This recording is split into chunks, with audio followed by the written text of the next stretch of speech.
Hey everyone, Rob Anson, CEO of Fobi AI. Pleasure to be joined today with Chris Pack, CEO of Thunderbird Show Park, located here on set in beautiful Langley, British Columbia. Chris? Welcome, T-Bird. Yeah, thank you. Let's just dig in here. Obviously, this has been a whirlwind of a week with opening kickoff here to the busy show season, the launch of the integrated Fobi technology for your exhibitors and attendees and the rest of it.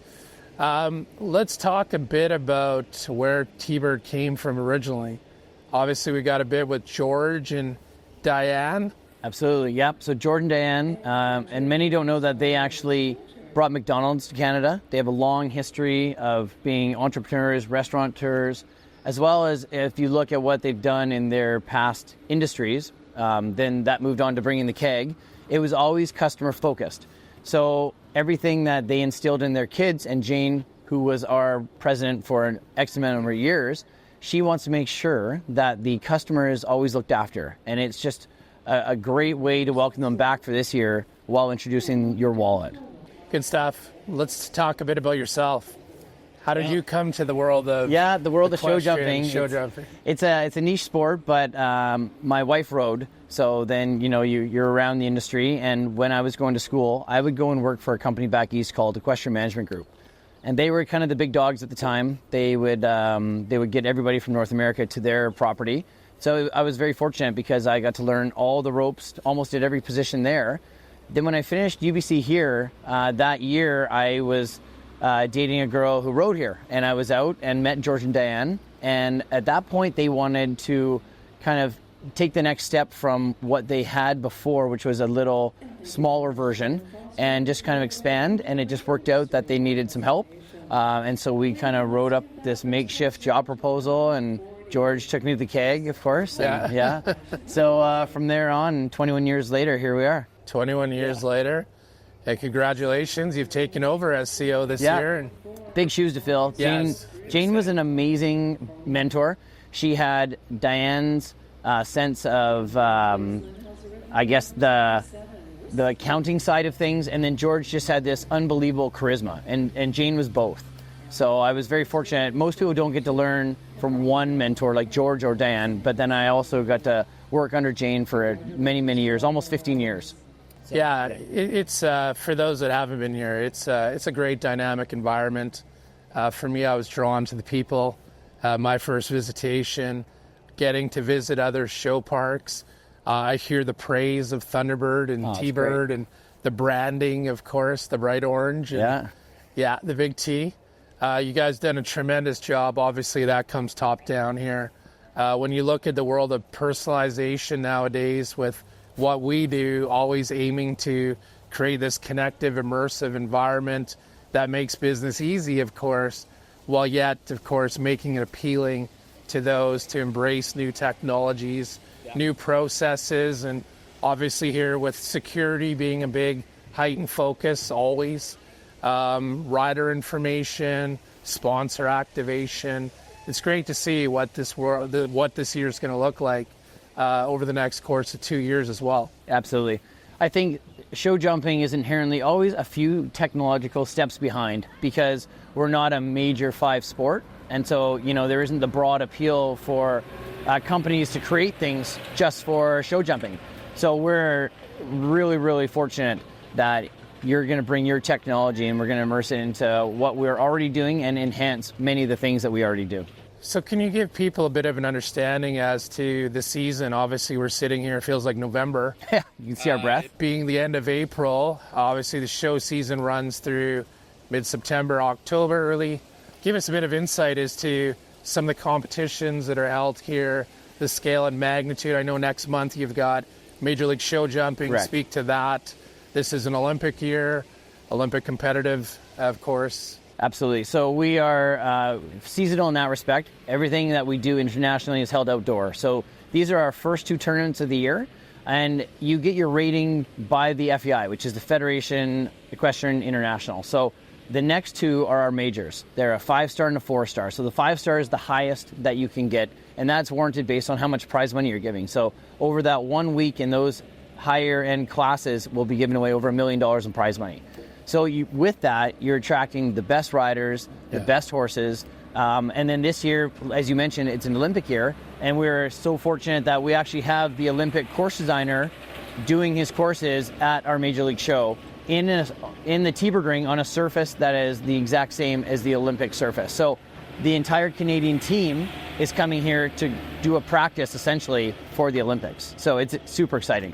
Yeah, that's very exciting. Obviously, last week we saw an amazing Grand Prix, especially the jump off with Maui Jim and Cassidy Keith lighting it up there in record time. That was fast. Yeah, that was fast. I'm looking forward to seeing the 5-star and obviously what that brings to the fans and the excitement and stuff.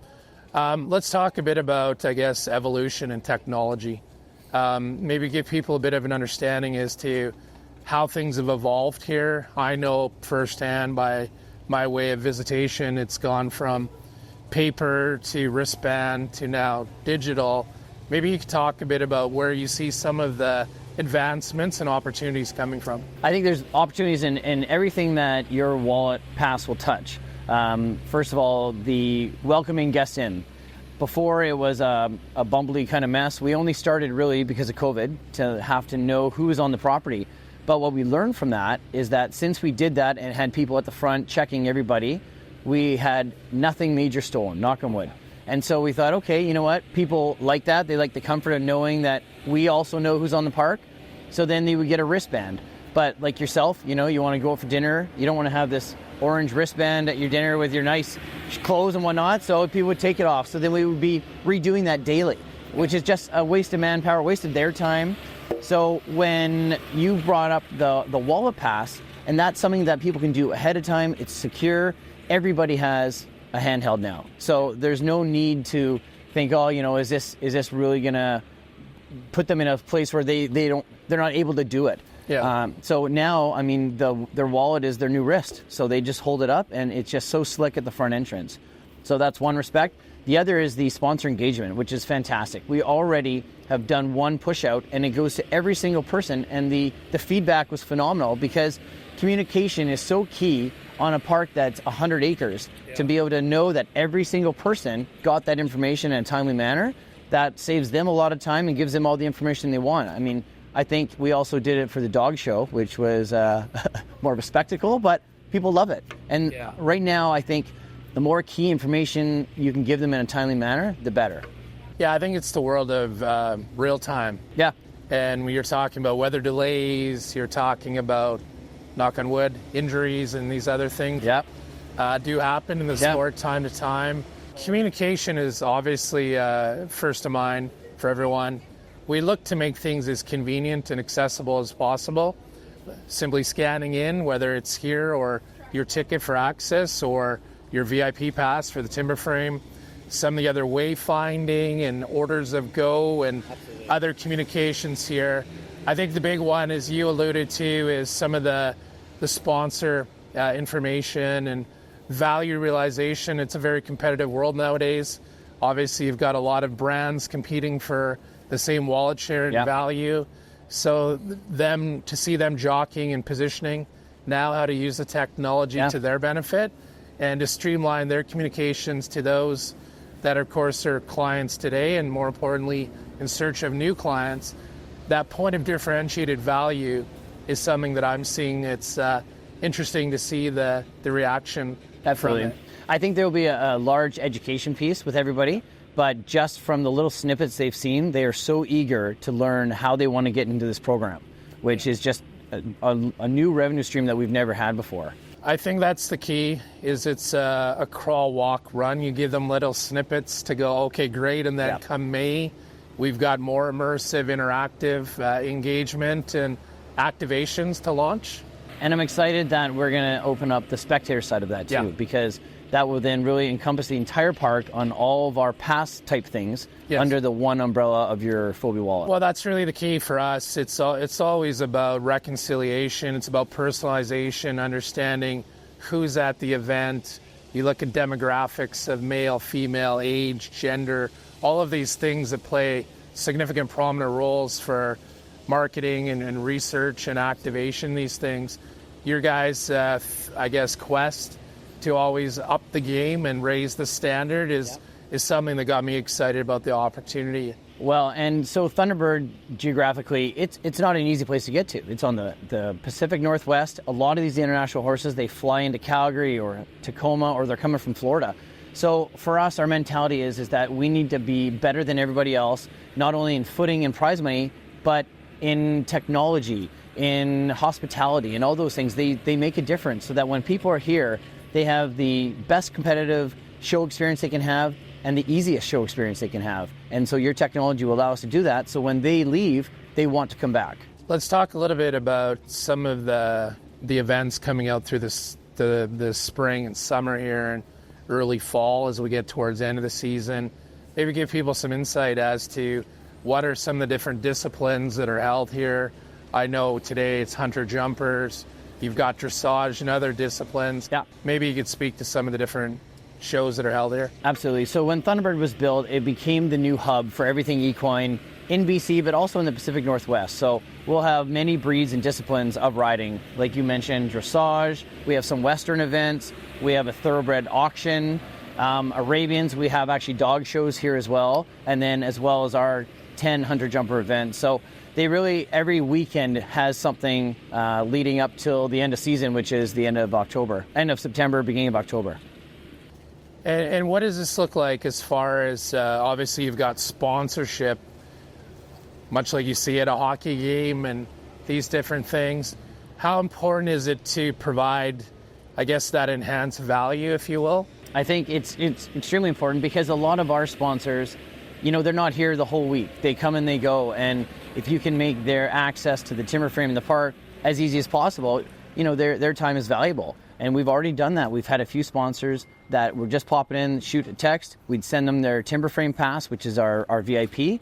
And they didn't have to stop at the office. They went right in, got scanned in, ate, watched their class, met whoever they were having a meeting with, and then they left. So already it's paying dividends. And then where can people follow this? Obviously, you guys, I see, have streaming capabilities now and host that online. Yeah, we have a nice partnership, a new agreement with Horse and Country Television. So they have not only a streaming site, H&C Plus, but they also have a channel in Europe. And so they will be broadcasting. They're doing a docu-series, a 4-part on Thunderbird Life, just to kind of give a back perspective of what it takes to get to a Grand Prix, what it takes for the facility to build up. They're going to follow Tiffany Foster as a rider. She's a Canadian rider from this area that has been basically in Florida and in Europe the last 15 years and is now moving back and having her business here in Langley. She's currently the highest FEI-ranked female rider in the world. So she's kind of our hometown girl. So it's nice that they're going to follow her, as well as the hospitality. We want to show what the hustle and bustle is during a big Grand Prix day. And honestly, Fobi will make that a lot less interesting for the viewers because there won't be too much chaos at the gate. That's great. Maybe in your own words, what makes a successful show? For any event, I don't think it's horse shows. It can be anything. I think the successful show is when people have a fair competition. They come, they see what they want to see. It's all enjoyable. And everything on the back end is hidden. In a live event, you're always going to have things that you can't predict. It's just how it goes. With 1,000 horses, things will happen. But as long as those are controlled and managed and that it doesn't interfere with the product you're putting out, that is a win for us. Yeah, and that's where we hope that we can continue to make things as convenient and seamless and frictionless as possible throughout the course of the next 2 years working with you guys and creating that next evolution of show experience, Chris. Yeah, we're excited. Yeah, it's great to have you here today. Thank you. Thanks for having me. Thanks for being here at T-Bird. Yeah, great to share the story with all of our, of course, investors and followers and whatnot in the industry. And obviously, we're sitting here live today and feels like November. But yeah, thanks for having us and look forward to May and Major League Show Jumping. And later on, the Fobi Grand Prix. The Fobi Grand Prix, that is correct. So, bring some warmer weather, please. Yes, I will. Yeah. All right, Chris, thanks for everything. Thank you. Thank you. Thank you very much, Rob.